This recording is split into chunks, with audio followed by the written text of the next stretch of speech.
Bom dia, boa tarde, boa noite a todos.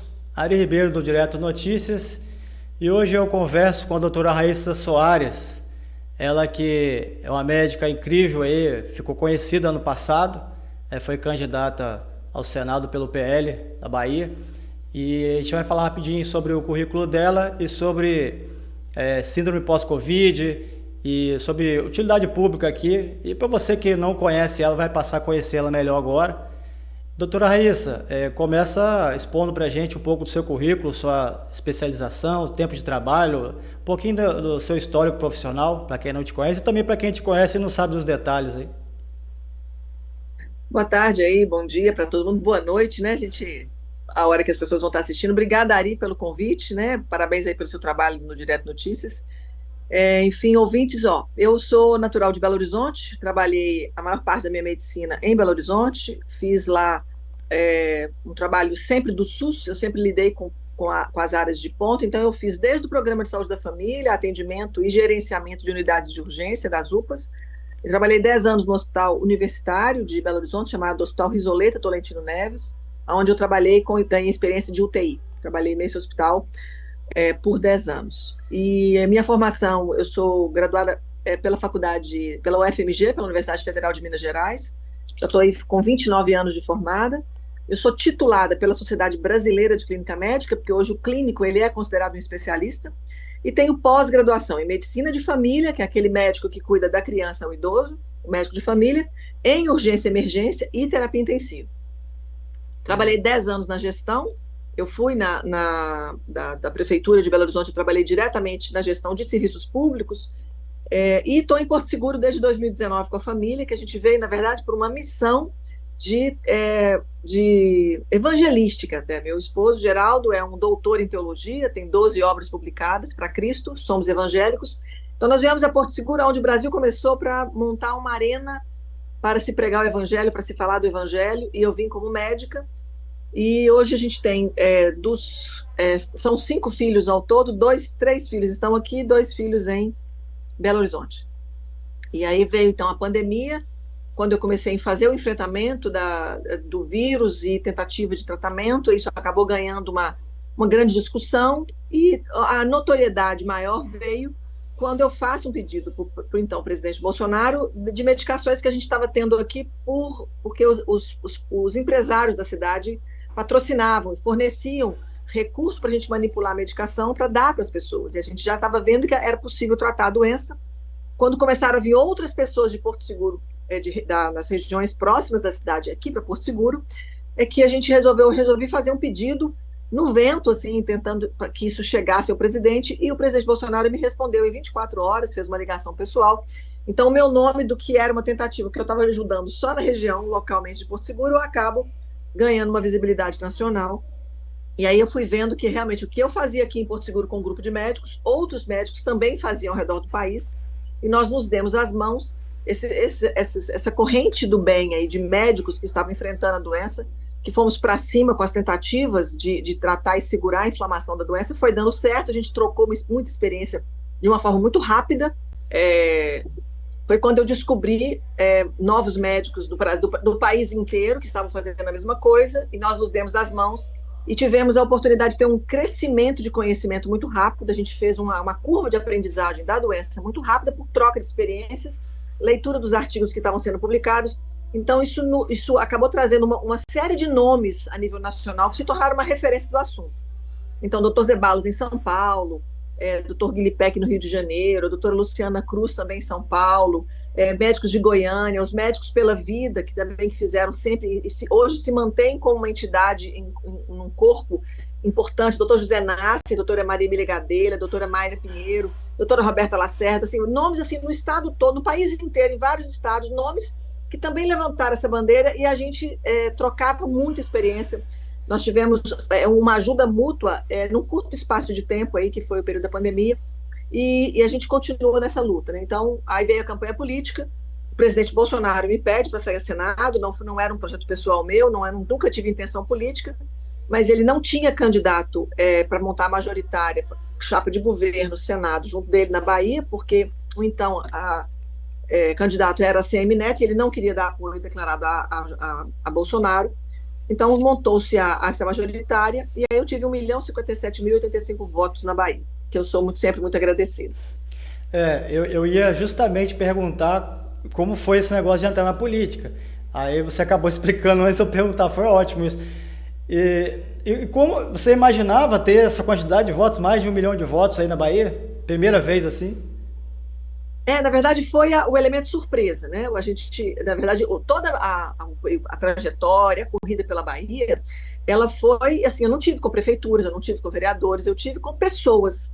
Então, esse meu 1 milhão de votos, ele é genuíno, de pessoas da Bahia que acreditaram no que eu fiz e que me reconheciam como um nome para poder ocupar uma cadeira tão importante como no Senado Federal.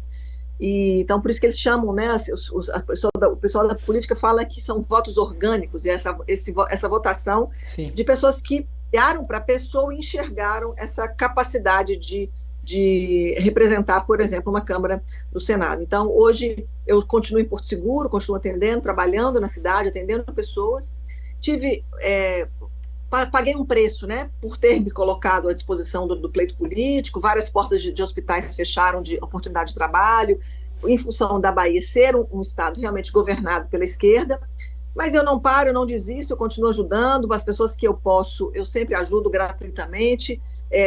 Hoje eu faço telemedicina, depois eu vou deixar meu telefone aí para você divulgar, quem estiver nos assistindo, que quiser alguma avaliação, tenho feito bastante auxílio às pessoas à distância, a gente faz por videochamada, manda receita, pedidos de exame com assinatura digital, isso tem feito a gente abençoar pessoas, e eu continuo, Ari, acreditando que a política brasileira precisa de nomes de pessoas que tenham coragem de enfrentar um sistema perverso que está aí no comando há muitos anos, fazendo a nossa população mais simples, desacreditar ou achar que política é isso mesmo, e que vai estar rodando nas cadeiras de poder aquelas pessoas que entram com muito dinheiro, que eles acabaram arranjando as suas formas perversas de capitalizar, para no período da campanha jogar esse dinheiro nas pessoas e elas venderem os seus votos. E acho que cada vez mais a nossa gente está acordando que isso não pode acontecer. Precisa decidir escolher pessoas sérias que queiram cuidar das famílias, que queiram cuidar da cidade, queiram realmente fazer projetos aí, nós estamos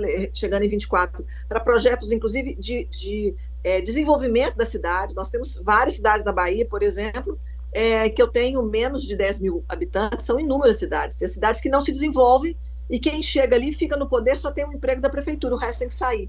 Um êxodo, uma saída de pessoas das cidades da Bahia é muito grande, muito grande. Várias cidades que estão perdendo população.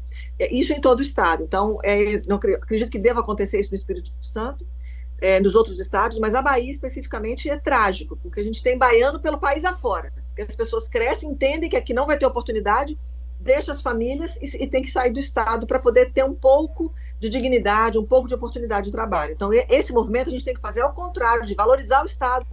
E é isso que eu continuo acreditando, Ari, eu continuo acreditando que a gente, nesse momento, precisa aí buscar vozes e pessoas com vontade de ajudar os seus municípios. E por falar em ajudar, vamos entrar num assunto aqui importante.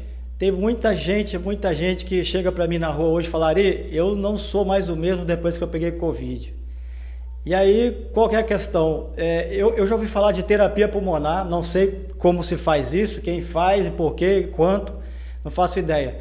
E muita gente fez terapia pulmonar, muita gente se curou com remédios da síndrome pós-Covid, né? A questão aqui é a sequela pós-Covid, a pessoa, poxa, nunca mais fui o mesmo, a respiração fica estranha.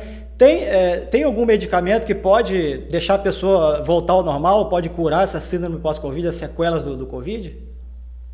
Essa pergunta é excelente, por quê? Inclusive, eu tenho feito algumas críticas ao governo atual, que não abriu nenhuma pasta específica para o assunto Covid dentro do Ministério da Saúde, porque hoje são médicos que estudam esse assunto, são médicos, o mesmo grupo que tratava a doença, hoje continua buscando pesquisas, buscando as publicações que estão sendo feitas fora do país, algumas dentro do país, para a gente estabelecer um pouco de dignidade para essas pessoas. Nós temos pessoas que mantêm-se fadigadas, elas não recuperaram o cansaço físico, pessoas com perda de memória importante, a ponto de afetar o seu desempenho profissional, pessoas com uma série de transtornos autoimunes. A doença Covid, em função do vírus, o SARS-CoV-2, ele ativa, como ela é uma doença imunológica, ela afeta o sistema imunológico, ela pode dar reações das mais diversas possíveis. As pessoas que tiveram forma pulmonar grave, que hoje nós temos o SARS-CoV, a cepa que circula é uma cepa leve. Eu tenho atendido alguns casos em Porto Seguro, às vezes por telemedicina, e vejo que mesmo com os exames que a gente faz de tomografia, o pulmão não compromete, como era da cepa de 21, que é aquela cepa gama, que realmente gerou uma doença pulmonar, e que se aquelas pessoas não trataram o pulmão e não fizeram fisioterapia respiratória para fazer o tratamento do pós-Covid, elas se tornaram pessoas sequeladas de um pulmão com sequelas definitivas. Então, é importante porque ela acaba fazendo fibrose. É como se eu tenho aqui uma cicatriz de um corte que eu tive na mão. Esse corte aqui, ele tem 40 anos. Então, eu vou estar com essa cicatriz marcada na pele porque fibrosou.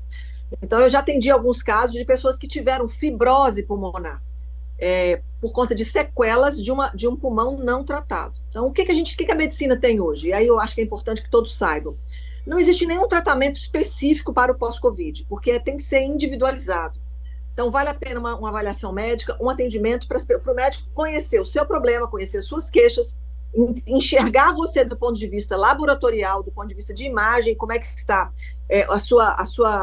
como é que está a sua capacidade pulmonar, como é que estão os seus exames todos, medir o estado inflamatório. E nós temos uma série de suplementos hoje, e aí eu parabenizo todos os colegas que têm publicado para nós a nível de mundo, porque são esses suplementos que têm nos dado uma certa tentativa, e com muito êxito para alguns casos, de melhorar esses sintomas. Então, o Dr. Peter McCollin talvez seja o papa da Covid a nível de mundo. Ele publica, talvez é o que mais publicou a nível de mundo. E nós temos colegas brasileiros, Ari. Dr. Flávio Cargiani, Dr. Ricardo Zimmermann, o Dr. Flávio de Brasília, o Dr. Ricardo de Porto Alegre, ambos receberam título na cadeira da Academia de Ciências e Artes brasileira, por conta do brilhantismo de ambos. E ambos hoje, Dr. Flávio Cargiani, talvez os dois sejam os que mais publicaram assuntos de Covid no país. E são brasileiros, então aí trazendo para a gente informações o tempo inteiro. Quem não os conhece pode seguir as redes sociais, elas têm o nome deles, Flávio Cargiani e Ricardo Zimmermann. São pessoas que estão o tempo inteiro publicando e trazendo aí essas melhorias. Então, nós também nos reunimos, enquanto médicos, estamos usando suplementações vitamínicas específicas para cada demanda, para cada problema, mas que tem trazido um pouco de alívio. Agora, eu ressalto aqui, Ari, atividade física é fundamental, as pessoas que não praticam precisam passar a praticar, mesmo que queixam fadiga. É fundamental, com ou sem Covid, manter uma atividade física de 150 minutos por semana. Então, se eu tenho uma dieta menos inflamatória, não comer tanto açúcar, que é inflamatório, não comer tanto farináceo, que as farinhas brancas, especialmente a farinha de trigo, é muito inflamatória. Para alguns, ela se torna alérgica. Então, reduz o açúcar, reduz farináceos e tenta se alimentar mais próximo do seu grupo sanguíneo. Atividade física, uma correção de alimentação e suplementação vitamínica, a maioria das pessoas conseguem ter uma melhoria de qualidade de vida muito grande. Você vai tentar ainda continuar com essa carreira aí de política, poder ajudar as pessoas? Meu nome está à disposição, sim, para ajudar a cidade, para a gente fazer uma política voltada para as pessoas, para as famílias. Precisamos gerar emprego e renda em Porto Seguro, precisamos mexer com toda a parte de esgotamento da cidade, que a gente não tem uma cidade totalmente coberta com a rede de esgoto, com parcerias que a gente vai precisar executar. Enfim, desenvolver o que aqui tem de beleza, que aqui tem belezas naturais fabulosas, mas as pessoas que moram precisam de oportunidades de emprego.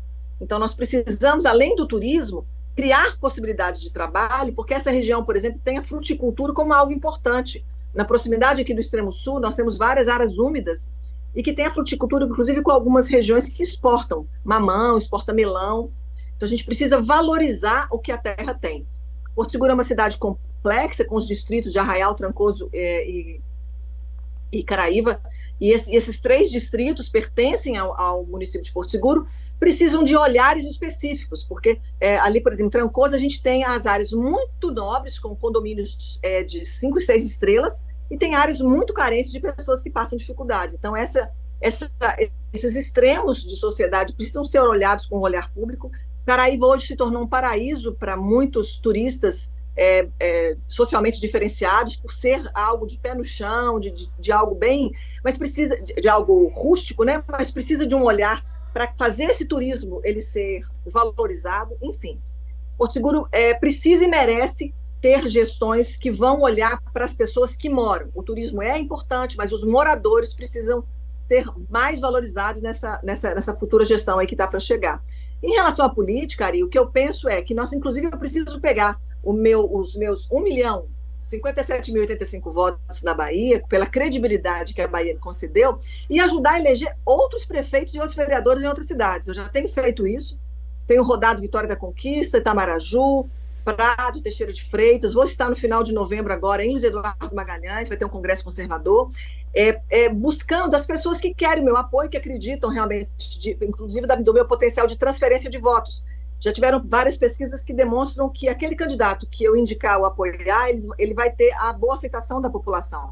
Eles já rodaram pesquisas e, inclusive, me colocam como candidatas a prefeitos de várias cidades da Bahia, mas na intenção de medir a minha força política para indicar o candidato a prefeito. Então, eu vou estar ajudando, sim, candidatos conservadores, candidatos que vão preservar os princípios e valores que, para mim, são inegociáveis, que vão respeitar a liberdade, que vão respeitar a família, vão respeitar a fé das pessoas, né? Assim, a gente ter essa sociedade de bem que vai estar aí construindo para a cidade. Então, eu pretendo, para 24, ajudar essas famílias, e para 26, se a gente construir esse pleito eleitoral, inclusive para desenvolver projetos para o nosso país. Já me falam aí como deputada federal, que era o que eu poderia ter feito na eleição de 22, mas quando eu fui cumprir o pedido do capitão, eu atendi esse pedido do Senado, mas para 26, como deputada federal, eu sei que eu terei possibilidade de ajudar também no Congresso toda essa batalha que está sendo os nossos colegas que estão em Brasília atualmente.